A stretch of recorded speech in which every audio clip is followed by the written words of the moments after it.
तो बच्चों, अभी आप सुने थे कि फूल कभी किसी से भेदभाव नहीं करता है और सबके साथ प्रेम करता है, सबके साथ सबको खुश करता है। अब आगे की पंक्तियाँ आप सुनिए। तुम भी जीवन जियो फूल सा, सबको गले लगाओ। कभी इस पंक्ति के माध्यम से बच्चे को ये कह रहे हैं कि तुम भी बिल्कुल फूल के तरह ही जियो और सबको अपने गले से लगाओ। गले से लगाना अर्थात बहुत ही प्रेम करना। जैसे माँ अपने बच्चे को प्रेम करती है, उसे गले लगाती है, वैसे ही फूल जो हैं सबको गले लगाते हैं और खुश करते हैं। आप भी बच्चों बिल्कुल फूल के तरह ही बनिए और सबको अपना प्रेम दीजिए। प्रेम गंध से इस दुनिया का हर कोना महकाओ। प्रेम गंध का अर्थ होता है कि प्रेम से भरी हुई खुशबू, प्रेम से भरे हुए विचार, प्रेम से भरे हुए भाव। प्रेम भाव से इस दुनिया का आप जहाँ कहीं भी रहें, जैसे फूल कहीं भी रहता है तो वो अपनी खुशबू को बिखेरते रहता है। आप भले ही उसे ना देखें लेकिन उसकी खुशबू का अनुभव जरूर करते हैं। आप ये महसूस करते हैं कि कहीं से कुछ अच्छी खुशबू आ रही है। वैसे ही बच्चों, आप भी अगर कहीं भी हैं तो अपने इस अच्छे विचार से, अपने अच्छे विचारों से दुनिया का किसी भी कोना में जहाँ आप रह रहे हैं उसे खुशबू से बिखेरें, उसे महकाएं, सबको अपनी प्रेम भावना से खुश रखें, सबको अपने अच्छे विचारों से खुश रखें।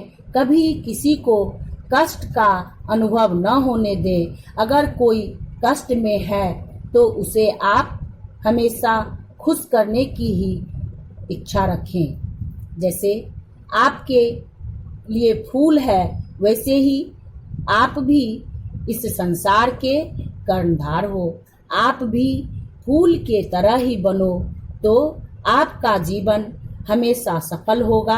आप कभी भी असफल नहीं होगे। हमारा यही विचार सबसे उत्तम है और कभी इस उपवन की फूल कविता के माध्यम से आपको यही सीख दे रहे हैं।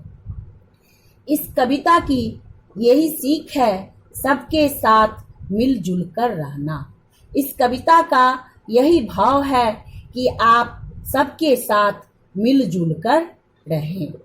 आप अगर मिलजुल कर रहते हैं तो वहाँ ऐसे ही प्रेम बढ़ जाता है। एकता में ही प्रेम का वास होता है। अगर हम एक हैं तो वहाँ खुशी ही खुशी है। अगर हम अलग अलग हैं तो वहाँ बहुत ही कष्ट है। क्योंकि एक हाथ कुछ नहीं कर पाता है, लेकिन हाथ को अगर साथ मिल जाता है तो वो बहुत ही कुछ कर सकता है। हम अकेले बहुत ही कमजोर होते हैं, लेकिन हम जब एक जगह हो जाते हैं तो हम बहुत ही मजबूत अपने आप को महसूस करते हैं। इसलिए आप फूल से ये सीखिए, हमेशा मिलजुल कर प्रेम से रहना। ठीक है बच्चों, तो आगे आप इस कविता की कुछ कठिन शब्द हैं जिसे मैं बोल रही हूँ। आप अपनी कॉपी पर इसको लिखिए, मेरे साथ ही लिखिए बेटा। चूंकि आप जैसे बोर्ड से अपनी कॉपी पर लिखते थे, वैसे ही हम आपके लिए ये कर रहे हैं, बोल रहे हैं, आप उसको लिखिए। तो शुरू कीजिए। पहला है उपवन। पहला है उपवन। इसका अर्थ होता है छोटा बगीचा। उपवन का अर्थ होता है छोटा बगीचा। फिर दूसरा मनोहर। दूसरा है मनोहर। इसका अर्थ होता है सुंदर। मनोहर का अर्थ होता है सुंदर। भाते, भाते इसका अर्थ होता है अच्छा लगना। भाते का अर्थ है अच्छा लगना। फिर है चाहत, चाहत, चाहत का अर्थ होता है इच्छा। चाहत का अर्थ होता है इच्छा।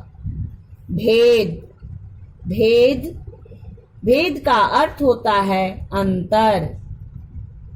नेह, नेह, नेह का अर्थ होता है प्रेम। फिर है अंत में गंध, गंध का अर्थ होता है महक। अंत में है गंध, गंध का अर्थ होता है महक। फिर से बच्चों, उपवन, उपवन का अर्थ होता है छोटा बगीचा। मनोहर, मनोहर का अर्थ है सुंदर। तीसरा है भाते, भाते का अर्थ है अच्छा लगना। चौथा है चाहत, चाहत का अर्थ है इच्छा। पांचवा है भेद, भेद का अर्थ है अंतर। छठा है नेह, नेह का अर्थ है प्रेम। सातवां है गंध, गंध का अर्थ है महक, महक। फिर बेटा यही आज का आपका होमवर्क है। इसको आप घर पर याद कीजिएगा और अपनी कॉपी पर लिखिएगा। जब स्कूल खुलेगी मैं आपकी कॉपी को चेक करूंगी। ठीक है बेटा? तो फिर अगर इतने पढ़ाने के बाद भी आपको कुछ कठिन लगे, आप कुछ ना समझे हो, तो आप मेरे मोबाइल नंबर 7870036133, फिर से एक बार 7870361333 इस पर संपर्क कीजिएगा और अपनी कठिनाई को बताइएगा।